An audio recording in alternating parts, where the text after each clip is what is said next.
One of history's greatest mysteries lies hidden in hundreds of archived photographs taken from the 1880s to the early 1900s. And these photographs tell us a completely different story from what we've been told until now. In these photographs, we see massive zeppelin-like airships hovering stationary above buildings under construction, as if they were being used as routine construction tools like today's cranes. Yes, you heard that right. In the late 19th and early 20th centuries, giant airships appear to have been indispensable parts of the construction industry. These images are so widespread and so detailed that they give the impression that this technology was standard engineering practice of that era. However, modern history books mention this phenomenon almost not at all, and this silence brings with it questions that must be asked. So were these airships really used for such a purpose? Or do these photographs give us clues to another reality? Modern engineering science clearly argues that airships cannot make such precise placements due to wind and atmospheric pressure variables. Even today, the most advanced helicopters and crane systems require extremely complex stabilization systems to place heavy loads with millimetric precision.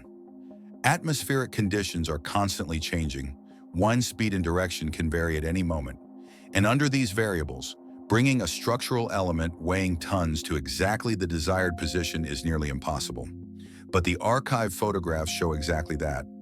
These giant airships are placing dome pieces on top of cathedral towers, completing the upper floors of multi-story buildings, and doing all this as if it were a natural law. There is no swaying, no imbalance, no margin of error.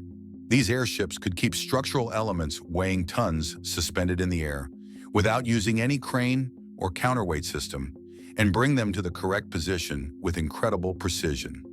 Without ground support, solely through the lifting power of air and thanks to their own internal mechanisms, they could control massive masses. What's even more interesting is that in these construction photographs, instead of walls built brick by brick, we see entire floors, wings, or massive dome segments being lowered from the sky and placed directly in their positions.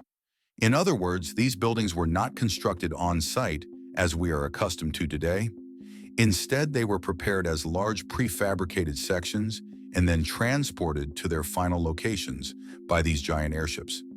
This is an extremely surprising method considering the technology level of that period, because even prefabrication was a concept that was just beginning to develop at that time. But the most surprising detail is the way cathedral towers and dome systems were placed. These structures were aligned with millisecond precision, and this alignment could only be possible with a harmonic arrangement that could be made from the air. Because these buildings were not just aesthetic or functional structures, as we've been told. According to some theories, they were designed as energy machines.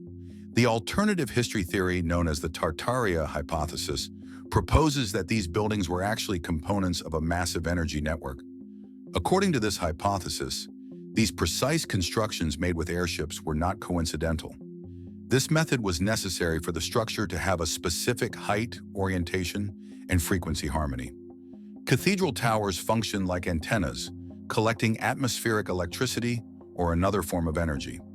The domes, on the other hand, worked as acoustic resonance chambers, concentrating or dispersing energy by vibrating at certain frequencies. This is why millimetric placements made with airships were of vital importance instead of ground-based scaffolding. If a tower had been erected at a wrong angle by a few degrees, the harmonic balance of the entire energy network could have been disrupted. From this perspective, these airships were not just construction tools. They were actually parts of a much larger technological system. But how did such a revolutionary technology suddenly disappear from the pages of history? This is where the story takes an even darker turn.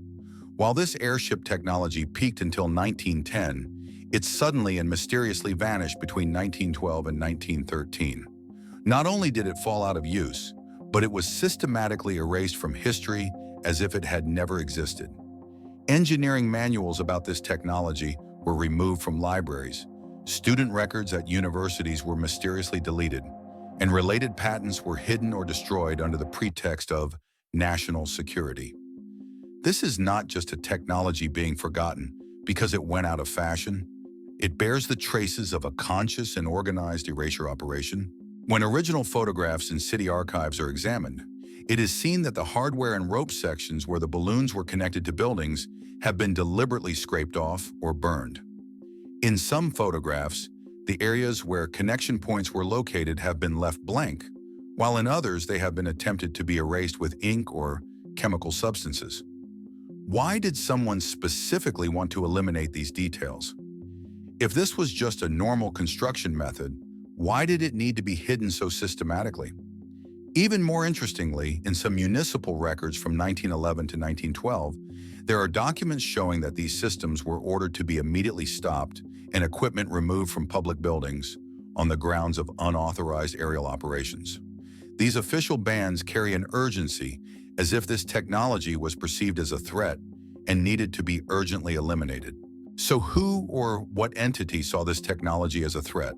And why? If this was just a construction method, why was it banned? Or did this technology represent much more than we've been told? Perhaps these airships were the last traces of a lost civilization? Perhaps at the beginning of the 20th century, a great change occurred that rewrote history and erased the old world order. And this technology was one of the victims of this change. Perhaps these buildings really were part of an energy network, and this network was shut down by someone.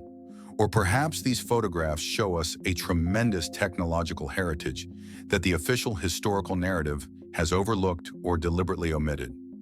Whatever the case, these archive photographs and evidence of systematic erasure point to a past much more complex and mysterious than history tells us. The story of construction balloons and cathedrals descended from the skies raises deep questions not only about engineering history, but also about how knowledge is controlled, how history is written, and how truth is shaped.